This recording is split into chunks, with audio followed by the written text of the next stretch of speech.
श्रीराम समर्थ.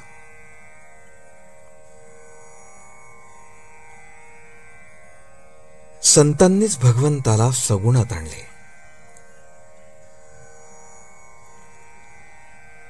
सर्वात अर्पण भक्ती श्रेष्ठ आहे. पूजा करताना मी तुझा दास आहे असे म्हणावे म्हणजे प्रेम येते. यात लाज वाटायचे काहीच कारण नाही. आधी भगवंताचे दास व्हावे आणि मग पूजा करावी. आम्ही इतर कित्येकांचे दास होतो आणि इतक्यातून उरेल तेव्हा भगवंताचे दास होणार. मग पूजेत अर्पण भक्ती कशी येणार? आपल्याला जे जे आवडते ते ते मनाने भगवंताला अर्पण करावे. इथे सर्व काही मनानेच करायचे असते. नुसते शरीराने काबाड कष्ट केले म्हणजे प्रेम येतेच असे नाही.